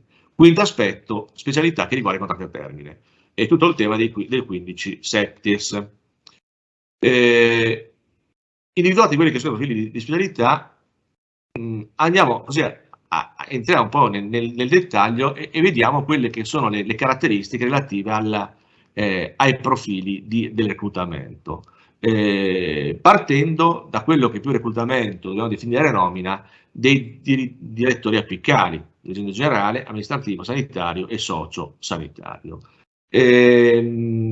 partendo dai direttori generali, la riforma del 2016, attuativa della legge Madia, il decreto 171 del 2016, ha previsto l'istituzione di un albo nazionale, di un elenco nazionale dal quale devono attingere le singole regioni, o meglio, ci sono due fasi: una prima fase in cui viene redatto quello che è l'albo nazionale, una seconda fase in cui le regioni emanano un apposito bando e le regioni e le aziende più precisamente e gli interessati iscritti nell'elenco fanno domande e vengono selezionati. Allora, quali sono gli aspetti così in qualche misura di rilievo? Il primo è la durata dell'albo, 4 anni, ma dopo 2 anni deve essere rivista, e riguarda i soggetti che possono essere inseriti. Ora, sotto questo profilo, la fase pandemica aveva, perché ormai la fase emergenziale è terminata, elevato quello che era l'elemento di età anagrafica, cioè il requisito di ammissione era 65 anni e è stato portato a 68 anni. Dice 68 anni per iscrizione fino al termine della fase pandemica. Allora qua, senza voler essere Cassandre, però posso immaginare che ci sia qualcuno che si sia iscritto durante la fase pandemica che possa essere in qualche misura ancora inserito in quell'elenco e che qualcuno lo voglia, come dire, cacciare fuori, far decadere dall'iscrizione. Ora, già questo è un primo profilo che mi lascia molto perplesso, perché sono tema di iscrizione, non di permanenza nell'elenco. Si perpetuano delle vecchie questioni relative ai 65 anni quando sono iscritto o quando assumo l'incarico, quando ancora se come 65 anni durante la vigenza dell'incarico. Tutto dire, la questione in parte risolta soltanto per quanto riguarda il momento di assegnazione dell'incarico, con indicazioni poi di quelli che sono degli specifici requisiti, diploma, esperienza quinquennale e quant'altro. C'è poco qui da analizzare dal punto di vista sistematico. Quello che assume rilievo è che il raggiungimento di un certo punteggio è un'abilitazione, cioè è il poter essere inseriti in quello che è l'elenco, punteggio minimo di 70 su 100 massimo. A questa prima fase segue una seconda fase regionale in cui le regioni, o meglio il Presidente della Regione, può nominare direttore generale soltanto coloro che sono iscritti nell'elenco, e sotto questo profilo la Regione si deve attivare per rendere noto con apposito avviso l'incarico o gli incarichi che intende attribuire. Dopodiché, ricevute quelle che sono le candidature, ci sarà una commissione regionale e ogni regione nomina questa commissione secondo quelle che sono proprie indicazioni, nei limiti in cui c'è uno spazio di discrezionalità, per individuare coloro che possono essere esattamente idonei di coprire l'incarico. Viene fornita una terna, una rosa, una terna, che la terna è per il direttore di sua complessa, una rosa al Presidente della Regione, il quale decide. Decide e motiva la scelta. E questo è un aspetto importante, perché la motivazione relativa a un atto privatistico, non di natura privatistica, ma è una motivazione che deve essere fornita. Ora, dove sta, come dire, la questione? Che ovviamente l'albo non è stato costituito con immediatezza, ma ci è voluto, come dire, un qualche tempo. Allora, 2 regioni, una regione da cui si sta parlando l'amica e collega Zappalà, e un'altra, sempre un'isola un po' più, come dire, a ovest, la Sicilia e la Sardegna hanno pensato di disciplinare in via autonoma quella che è l'istituzione di questi albi. E la Corte Costituzionale per la Sicilia con la sentenza 159 del 2018, per la Sardegna con la sentenza 209 del 2021, ha detto che cosa? Ha detto in buona sostanza che si tratta di competenza statale, nel senso che la Regione, ancorché ha statuto speciale, e la Sicilia statuto speciale rafforzato, non possa intervenire perché questa legificazione si pone in contrasto con i principi fondamentali della materia della tutela della salute, quindi in sostanza viola il 117,3 Costituzione, è elezione concorrente, ma non puoi andare oltre quelli che sono questi limiti e questi vincoli. Per quanto riguarda invece i direttori amministrativi, i direttori sanitari e, ove previsti dalla legislazione regionale, i direttori dei servizi sociosanitari, la disciplina è analoga ma si svolge a livello regionale, cioè a livello regionale che si definisce la procedura. Si definisce la procedura, ma si dice la procedura nel rispetto di quelli che sono i limiti e i vincoli previsti dal 502 per quanto riguarda i requisiti per il conferimento degli incarichi, requisiti che sono individuati nel 502 del 92. Qual è l'aspetto importante? Che il già richiamato decreto 171 del 2016, che ormai, come dire, ha 6 anni, dovrebbe andare in prima elementare, che cosa prevede? Prevede che la commissione deve valutare quelli che sono i soggetti che hanno fatto domande per inseriti nell'albo, facendo che cosa? Secondo specifici criteri individuati nell'avviso pubblico, quindi avviso pubblico della singola regione, che devono rifarsi a che cosa? A quello che è un accordo che, a quanto mi consta, ad oggi non c'è ancora, definiti in sede di conferenza permanente, rapporti Stato e Regioni, province autonome, per definire quelli che sono i requisiti. Che cosa accade? Accade che questo accordo non c'è e quindi accade che noi ci rifacciamo ancora a quelle che sono le previsioni del 502-92. L'articolo 3,7 del 502 che definisce quelli che sono i requisiti per il direttore sanitario e per il direttore amministrativo. Semplifico al massimo: sanitario, esperienza in ambito sanitario e attestato di formazione manageriale, direttore amministrativo, esperienza quinquennale in ambito amministrativo. Ovviamente quelli sono i profili, oltre al dato elemento anagrafico. E le varie regioni hanno proceduto nel identificare quelli che sono i requisiti fondamentalmente in continuità con quelle che sono le previsioni del 502. Una regione, non dico quale, si è dimenticata però di inserire la previsione dell'obbligo del attestato di formazione manageriale, che comunque si ricava da quelli che sono i principi, perché non credo si possa far prescindere da questo profilo. Poi abbiamo la dirigenza operativa. La dirigenza operativa, abbiamo detto, differenziamo tra la dirigenza dei ruoli professionali, tecnico amministrativo da un lato, e dirigenza del ruolo sanitario. Ora qua inizia già il primo tema, il primo problema. Perché? Perché il reclutamento della dirigenza del ruolo professionale tecnico amministrativo, la norma di riferimento è il 26 del 165. Regola 26. Per quanto riguarda la dirigenza del ruolo sanitario, il riferimento è il 502 del 92. Primo problema: chi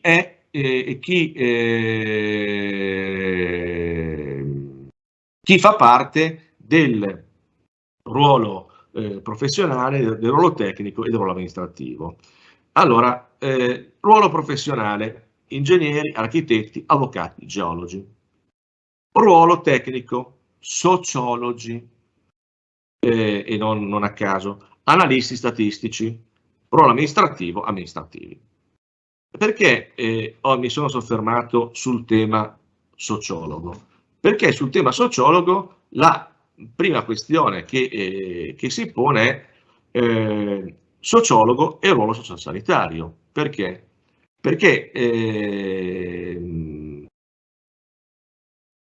quello che al momento è, sulla base di quello che hanno deciso i contratti collettivi, che disciplinano quella che è la materia, si è previsto che il sociologo, sostanzialmente il sociologo, rimanga nell'area dei dirigenti del ruolo professionale, mentre per quanto riguarda il dirigente del servizio sociale rientri espressamente nel ruolo sanitario. Quindi già qua c'è una prima, come dire, differenziazione. Vedremo. Credo che la partita sarà giocata sulla base di un dato giuridico molto, molto stringente, il rapporto di forza, cioè quanta forza hai a transitare da una parte all'altra. Ma la cosa ancora più, come dire, interessante qual è? È questa, che io ho affrontato il problema a monte e a valle, lasciando da parte quello che sta in mezzo. Perché? Perché ho detto, abbiamo due norme di riferimento, il 26 del 65 per la dirigenza del ruolo amministrativo, professionale e tecnico, e il 502 per quanto riguarda la dirigenza del ruolo sanitario. Poi ho detto, i contratti collettivi di riferimento sono diversi, dicendo che gli amministrativi, tecnici e ruolo professionale rientrano nelle funzioni locali. Ma in mezzo c'è una disposizione che è il DPR 48397 che disciplina l'accesso alla seconda fascia dirigenziale della dirigenza. E se noi prendiamo il 483 contempla tutti i ruoli, non contempla soltanto il ruolo sanitario. C'è una bella normetta che riguarda gli avvocati, una bella normetta che riguarda i sociologi, una bella normetta, c'è più di una, che riguarda architetti, geologi e compagnia. Quindi sotto questo profilo noi cosa abbiamo alla fine? Abbiamo un concorso per esami dove cambiano quelli che sono gli elementi richiesti, ma dal punto di vista della scatola normativa, la scatola normativa è sempre la stessa. Qual è l'aspetto importante? Che in tutto questo fa la collante a questo dato, che comunque il concorso è necessario. Il concorso è necessario perché? Perché una regione, questa volta la regione Puglia, che cosa aveva detto? Aveva detto che aveva disposto l'inquadramento automatico nei ruoli della dirigenza sanitaria della regione di alcune categorie di medici in convenzione. E la Corte Costituzionale ha detto no, c'è il principio dell'accesso per concorso, non puoi prevedere alcun automatismo. In questo caso il problema non è tanto il 117 ma il 97, cioè tu inserisci in violazione del 97 della Costituzione. Salto un po' di cose perché altrimenti finisco domani. Quali sono le tipologie di incarico attribuibili ai dirigenti del ruolo sanitario? Perché per questi il 502 definisce quelli che sono gli incarichi, non li definisce per quello che riguarda invece la dirigenza tecnico, professionale e amministrativa. Il che non esclude però che con atto aziendale, che è un atto privatistico in sanità, perché espressamente così lo qualifica il legislatore, e su cui c'è giurisprudenza che ribadisce questo concetto, possa prevedere quelle che sono forme di attribuzione dell'incarico analoghe a quelle che sono le forme previste per l'attribuzione di incarichi dirigenziali del ruolo sanitario, anche per quanto riguarda la previsione delle modalità di conferimento degli incarichi di struttura complessa amministrativa. È una scelta rimessa alla discrezionalità dell'ente. Alcune realtà della regione in cui abito, non in cui lavoro, l'hanno previsto in maniera del tutto, come dire, del tutto legittima. Quali sono i quattro incarichi, le tipologie di incarichi? Il legislatore prevede il ruolo sanitario, ne ha assunto con più di 5 anni senza incarico di direzione, quindi con incarico professionalizzante, direzione di struttura semplice, direzione di struttura complessa. Sopra, poi, ancorché non esplicitati, ci sono nell'elenco desumibile 502, ci sono gli incarichi di direzione di dipartimento, quindi direzione di strutture complesse, coesione di dipartimento, e le direzioni di distretto, che in entrambi i casi attribuibili soltanto ad un dirigente incaricato di una struttura complessa compresa nell'ambito di riferimento. La contrattazione collettiva è poi intervenuta specificando questa quadripartizione del legislatore, differenziando tra incarichi gestionali e incarichi professionali. Incarichi gestionali di direzione di struttura complessa di struttura semplice a valenza dipartimentale, quindi dipartimento con semplice senza complessa, e struttura semplice con l'articolazione interna della struttura complessa. Incarichi professionali, altissima professionalità, alta specializzazione, insomma, senza direzione di struttura. Tra questi incarichi, tra tutti questi incarichi, sicuramente quello che merita maggiore attenzione, maggiore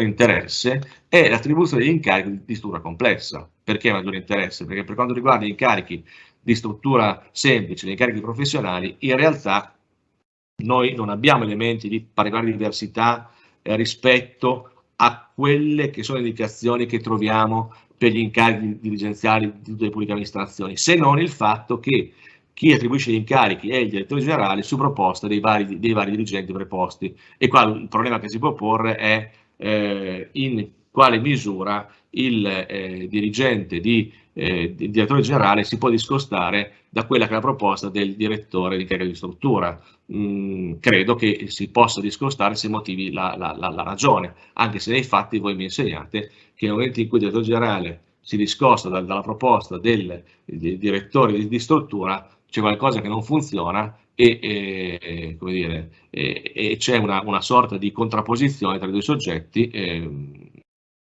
perché la scelta, sostanzialmente la scelta è una scelta precondivisa, non libera ovviamente, ma da attuare secondo quelli che sono determinati criteri. Perché la struttura complessa ha un particolare rilievo? Per questo motivo, perché si tratta di un incarico quinquennale, tendenzialmente quinquennale, a termine, ma possono partecipare a questa procedura sia interni sia esterni. E l'aspetto qualificante è che la Commissione propone al direttore generale una terna e sulla base di questa terna il direttore generale sceglie il soggetto al quale conferire l'incarico. Qual è l'aspetto però importante? Che una volta la terna era una semplice terna in cui io indicavo dei nomi, oggi sulla base del decreto Balduzzi è una terna legata ad una graduatoria, cioè una graduatoria nella quale io esprimo dei punteggi in relazione ai vari candidati. E sotto questo profilo che cosa accade? Accade che il direttore generale può scegliere motivatamente anche un soggetto, anche uno dei tre proposti, non premio in graduatoria. Deve però motivare la scelta. Vedremo 2 secondi alla fine come il disegno di legge concorrenza cerchi di smontare questo sistema. Ma andiamo con ordine. Il fatto che io possa scegliere, io devo generale, nell'ambito di una terna, pone di una terna discostandomi da quella che è la graduatoria, ed il fatto che c'è una commissione che mi propone una terna, pone un problema su quella che è la natura della procedura. E sotto questo profilo la giurisprudenza dice che cosa? Che ci sono 2 procedure, una procedura che individua la terna e una procedura fiduciaria, in cui il direttore generale sceglie il soggetto al quale conferire l'incarico. E tra le 2 procedure la prevalente è individuata dalla giurisprudenza la seconda, cioè nella scelta da parte del direttore generale. E poiché la scelta del direttore generale è una scelta sostanzialmente fiduciaria di fiducia oggettiva, che cosa dice la giurisprudenza? Che sulla base del principio di concentrazione delle tutele è competente il giudice ordinario. Quindi questo cosa vuol dire? Che le controversie relative alla attribuzione di incarichi di struttura complessa sono contenziosi che devono attivarsi davanti al giudice ordinario, il giudice del lavoro. Assistiamo ancora oggi talvolta a qualche balletto tra TAR e giudice del lavoro, ma la Cassazione è consigliata nel dire che competente è il giudice del lavoro. proprio sulla base di questo aspetto, sulla base di quello che è il principio della concentrazione delle tutele e sul fatto che la scelta del direttore generale non ha una valenza discrezionale, e quindi la procedura non ha una natura di tipo concorsuale. Primo problema, il direttore generale deve motivare? Allora, anche qui giurisprudenza pre-Balduzzi e post-Balduzzi. Pre-Balduzzi si diceva sostanzialmente, ma no, non deve la 241 non si applica del 90 perché è atto privatistico, non è procedimento amministrativo, quindi la 241 fuori. Però qual è l'altro aspetto? Che si è detto non deve motivare perché la scelta è fiduciaria, ma siamo sicuri che sia così? Perché in realtà la Cassazione, anche prima della Balduzzi, aveva detto che devono essere esternate le ragioni della scelta, e quindi io devo motivare in positivo la ragione per la quale decido di affidare al dottor Alfa, alla dottoressa Beta, quello che è un certo incarico, che non vuol dire indicare quello che è il migliore, ma indicare quello che è il soggetto che io ritengo idoneo a ricoprire quell'incarico. Quindi l'obbligo di motivazione subspecie di esternazione delle ragioni ci deve essere, il che non vuol dire devo comparare, ma devo indicare dal mio punto di vista che il soggetto ha quelle determinate caratteristiche per poter svolgere l'incarico. Aspetto che si è potenziato con la Balduzzi, perché la Balduzzi, come dice, la Balduzzi che ha modificato il 502, mi dice che cosa? Che io devo motivare la ragione per la quale scelgo non il primo. Beh, questo introduce l'obbligo di motivazione privatistica in questo caso, ma che si estende, dal mio punto di vista, a livello generale per quello che riguarda tutti i casi nei quali io conferisco l'incarico. È una motivazione non ai sensi del 241, ma ai sensi dei principi privatistici, dove deve emergere che cosa? La non arbitrarietà della scelta. E arrivo al punto dei vizi, dove secondo me qualcuno si è dimenticato qualche cosa. Allora, se noi leggiamo le sentenze, che cosa ci dicono? Ci dicono, ma nel caso specifico il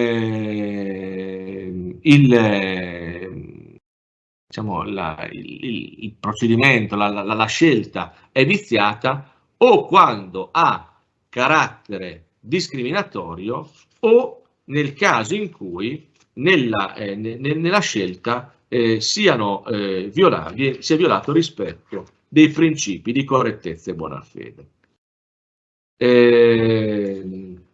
Prendo il passaggio perché in questo caso è bene leggere. Dice: questa Corte ha da tempo chiarito il carattere fiduciario dell'incarico, evidenziando come il dirigente al quale è stato preferito un altro candidato può dolersi in ipotesi solo del carattere discriminatorio, ma se discriminatorio è nullo, vuol dire, della scelta del direttore generale, ma lo dicono per ricordarselo, no? Più che per... E poi c'è la seconda parte, o ancora, più in generale, della violazione del canone di correttezza e buona fede che presidia ogni rapporto obbligatorio contrattuale. Bene, e sulla base di questo elemento, che cosa dicono come elemento ulteriore? Che poiché l'annullamento può essere disposto soltanto nelle ipotesi espressamente previste, nei casi di annullamento, mentre la nullità ha carattere generale, l'unica tutela, semplifico al massimo, scusate la semplificazione, che il dipendente, che il pretermesso può avere, è una tutela di natura risarcitoria su specie varie di chance, laddove dimostri il fatto di aver avuto in ipotesi buone potenzialità di ricoprire quel determinato incarico. Ora, così, semplicemente, ricordo a me stesso prima che a tutti voi, la correttezza e buona fede non sono criteri autonomi, sono criteri di integrazione di quelle che sono altre previsioni. E quindi sotto questo profilo già il tema è correttezza e buona fede, io devo dimostrare quella che è la violazione di quello che è un criterio definito nell'avviso. Quindi questo è l'elemento di fondo, non è che la correttezza e buona fede possono dal mio punto di vista assumere un rilievo autonomo, assumono un rilievo di carattere integrativo, perché allora se non rilievo autonomo sono bocciato a privato, anche se qualche autore l'ha detto, a questo punto arriviamo a dire che la violazione della correttezza e buona fede può essere di per sé elemento di unità. Esagero all'infinito, però voglio dire, sono elementi integrativi. Questo è il primo aspetto. Il secondo aspetto, ed è questo il grande assente, a me pare di ricordare che nel caso di inadempimento contrattuale, come viene diciamo, qualificato il mancato rispetto di quelli che sono i criteri, ci sia nell'ordinamento anche l'azione di esatto adempimento. Ok? E allora, se è vero che nell'ordinamento c'è anche l'azione di esatto adempimento, se io faccio ricorso al giudice, farei ricorso al giudice invocando non l'autorità risarcitoria, anche perché questa è preclusiva di un'azione d'urgenza, perché un secondo dopo mi dicono, scusate la banalità che sto per dire, la controparte mi dice, scusa, siccome di soldi si parla, ne parliamo al merito. Ma se io pongo l'azione di esatto adempimento, con cui chiedo al giudice di accertare l'illegittimità per violazione dei criteri, applicando anche aggiuntivamente i criteri di correttezza e buona fede, beh, in questo caso, secondo me, già 700 è meno campato per aria, 700, il procedimento d'urgenza, e forse anche quando devo, passate qua, è molta bassa cucina quello che sto per dire, quando andrò anche a trattare sui soldi, probabilmente tratterò prima, e trattando prima di incarico in corso, probabilmente l'asticella in qualche misura si può alzare. Quindi sotto questo profilo io credo che sicuramente la procedura è una procedura fiduciaria, sicuramente competente di ordinario, sicuramente è molto difficile poter dimostrare quella che è un vizio nell'azione del direttore generale. È molto difficile poter dimostrare pari di chance, una delle cose più difficili al mondo. Ecco, ricordiamoci che forse si può agire anche per l'azione di esatto adempimento, che delle due sul piano probatorio mi pare astrattamente più semplice di un'azione risarcitoria. Se questo è vero, cioè se tutto questo è vero, e se la norma è criticata, 2 minuti e chiudo, la norma è criticata perché si dice in questo modo si riconosce troppa discrezionalità al direttore generale che può scegliere anche il secondo, eccetera, eccetera, o il terzo. Il direttore generale vuole evitare che una denuncia in procura della Repubblica e la Corte dei Conti, quindi prima di fare scelte così scelerate, un attimo credo ci possa pensare, e comunque deve motivare la ragione. Ma allora il decreto concorrenza, su cui sono molto critico, in maniera brillante risolto il problema, cioè ha detto, cioè vorrebbe dire, cioè poi fino a quando non è legge la speranza, come dire, c'è. Dice che in sostanza la commissione, in parte modificata la composizione, ci sono più esterni, la regione, insomma, irrilevante, cosa fa? Indica al DG, direttore generale, un nome. Indica un nome e il direttore generale deve in questo modo obbligatoriamente nominare quella persona indicata. Allora, penso male, faccio peccato, tutto quello che volete, però credo che in questo modo si arrivi a che cosa? Si arrivi ad una irresponsabilità del direttore generale, il quale siamo registrati nel raccontarci queste cose, perché insomma probabilmente sarà maggiormente interessato a quelli che sono i lavori della commissione, perché a quel punto io, direttore generale, povero tapino, che cosa faccio? Attuo quello che do attuazione a quello che chi mi dice la commissione, e quindi io sono assolutamente responsabile. E quindi, passatemi, se l'idea era quella di ridurre la discrezionalità, credo che il rimedio sia peggiore del potenziale male, perché questo è l'elemento di fondo. Chiudo con questo aspetto, poi richiamo a 15 septies, perché l'accenno fatto all'inizio. Contratti a tempo determinati, di dirigenti anche nel settore, anche per quanto riguarda la sanità.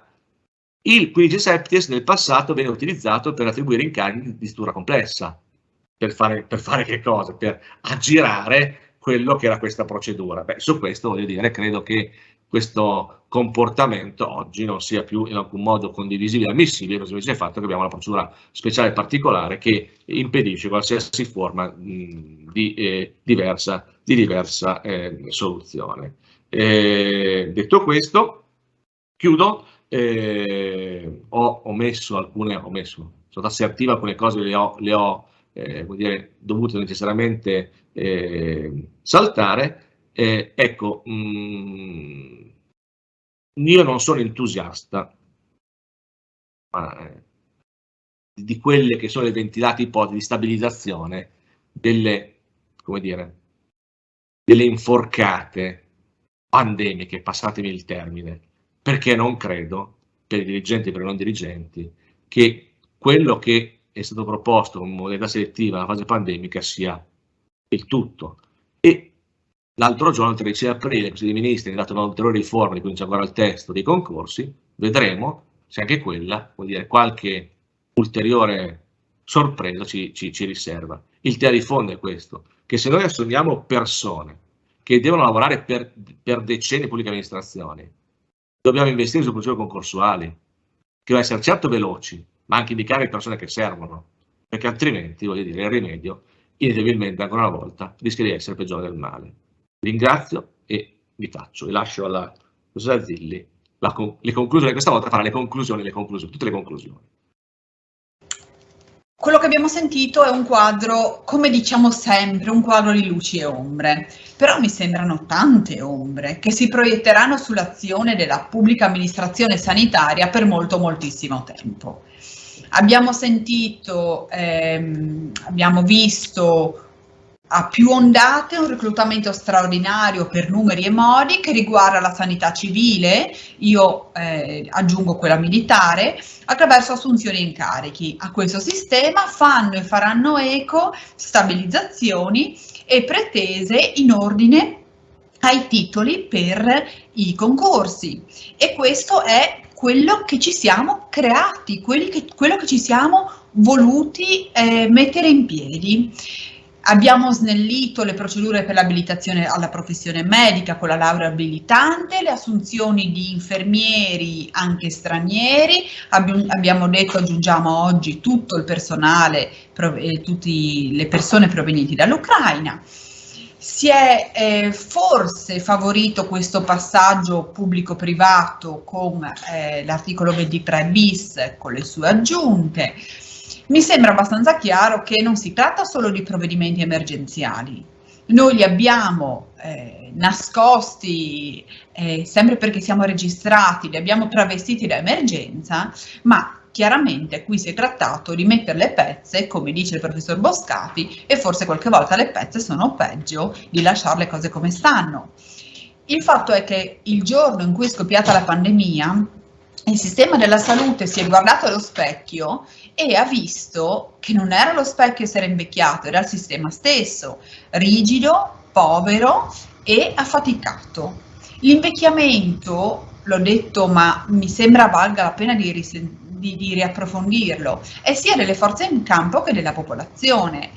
Il fatto è che incredibilmente siamo felici di avere direttori generali di età ultramatura, come ci insegna il professor Boscati, evidentemente sensibile alle ragioni dell'aging, che però è in perfetta sintonia con le società italiane di geriatria, che ci dice che la vecchiaia inizia a 75 anni e quindi chi siamo noi per dire che non si può diventare direttori generali in età che è quella che normalmente diremo l'età della pensione.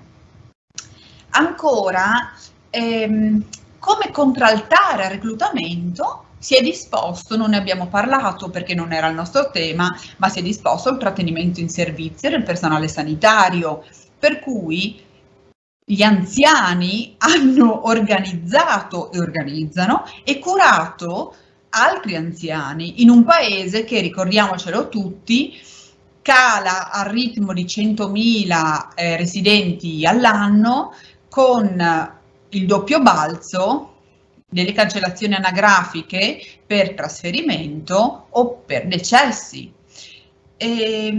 In questa Europa che invecchia, noi siamo quelli che invecchiano molti di più, come dicono i demografi, come dicono i sociologi invocati dal professor Boscati, come dicono gli economisti e da poco dicono anche i giuristi. Abbiamo coetanei che erogano servizi e quasi coetanei che richiedono servizi. Allora, io saluto con abbastanza favore questa semplificazione delle procedure in ordine all'abbreviare i tempi. Questo non vuol dire annacquare i percorsi. Abbiamo percorsi straordinariamente lunghi e credo che aver portato quella brevitas pandemica in qualche misura ci aiuterà. Dobbiamo concentrarci molto di più sul territorio, noi non ne abbiamo parlato molto, ma non possiamo focalizzarci solo sulla sanità ospedaliera. C'è bisogno di ripensare anche la questione convenzionale di cui ha già parlato la professoressa Zappalà. Non a caso ricordiamoci che nel resto d'Europa sono stati i medici di base o medici di medicina generale a far fronte alla pandemia, nel nostro caso sono stati gli ospedali. Dobbiamo aver presente anche questo. Ospedali che hanno pagato prezzi importanti. Segnalo anche tutti i medici pensionati che sono rientrati volontari nella sanità per dare una mano e purtroppo in molti casi abbiamo avuto tanti decessi. Allora, veramente a conclusione della super conclusione mi sento di dire che le emergenze ci fanno fare grandi balzi. Sono friulana e noi siamo la terra della protezione civile che si è fondata su eventi di grandi lutti